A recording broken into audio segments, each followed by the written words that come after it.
প্রিয় বন্ধুরা, কেমন আছেন সকলে? আজ আমি অ্যাডোবি ফটোশপের একটি গুরুত্বপূর্ণ টিউটোরিয়াল নিয়ে আপনাদের সামনে হাজির হয়েছি। এই লেসন থেকে আপনারা জানতে পারবেন কিভাবে একটি ছবির নির্দিষ্ট অংশের কালার পরিবর্তন করা যায়। তো চলুন সেটা করতে হবে ধাপে ধাপে। ভিডিওটি আপনারা দেখুন। প্রথমে আপনারা আপনাদের অ্যাডোবি ফটোশপ সফটওয়্যারটা ওপেন করে আপনাদের কাঙ্ক্ষিত ছবিটি ওপেন করুন। রাখবেন কালার পরিবর্তন করার জন্য প্রথমে আপনি যে অংশটুকু কালার পরিবর্তন করতে চান সে অংশটুকু প্রথমে সিলেক্ট করুন। তো আমি জুম করে পেন টুল দিয়ে আমি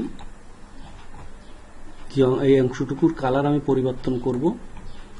তো আমি এই অংশটুকু সিলেক্ট করছি।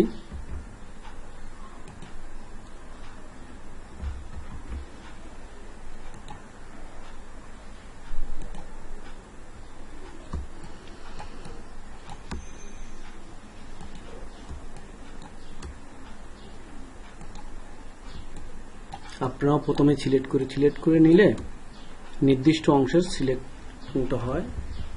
আমার সিলেক্ট করা শেষ।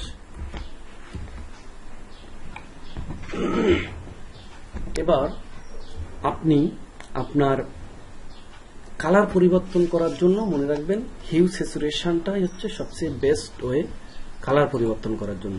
তো আপনি আপনার লেয়ার প্যালেটের নিচে যে অর্ধেক কালো এবং অর্ধেক সাদা রঙের যে প্যানেলটা দেখতে পাচ্ছেন, create new fill or adjustment layer, এখান থেকে আপনি হিউ স্যাচুরেশনটা নেবেন, নিয়ে স্লাইডারগুলো পরিবর্তন করে আপনি কালার পরিবর্তন করতে পারবেন। অথবা আপনি এটা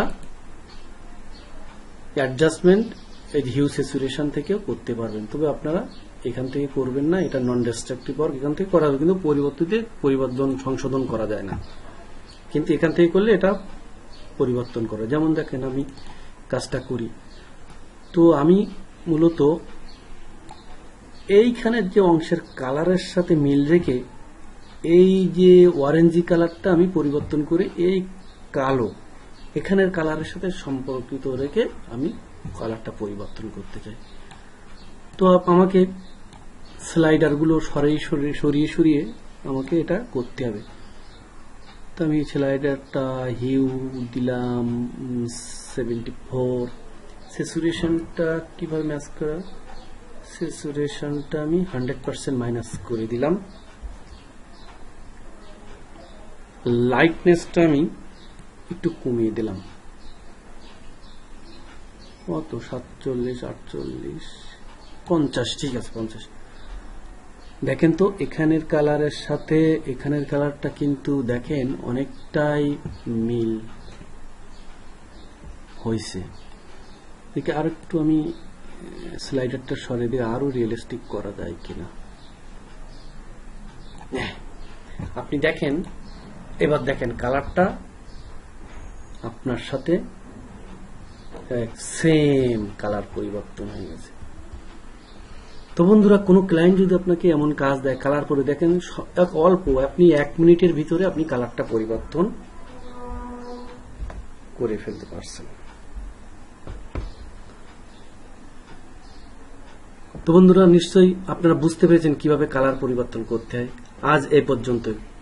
অন্য কোনো বিষয় নিয়ে আবার হাজির হব বন্ধুরা। আপনাদের যদি কোনো বিষয় জানতে বা টিউটোরিয়াল পেতে ইচ্ছা হয় আমাকে জানালে আমি সেই মতো নতুন টিউটোরিয়াল আপনাদের দেওয়ার চেষ্টা করব। আজকে টিউটোরিয়ালের আলোচনার বিষয়টা যদি আপনার ভালো লেগে থাকে বা আপনার কোনো উপকার হয় তাহলে নিয়মিত আপডেট পেতে ভিডিওটি লাইক করুন, কমেন্ট করুন এবং চ্যানেলটি সাবস্ক্রাইব করে সঙ্গে থাকুন। সবাইকে ধন্যবাদ সাথে থাকার জন্য।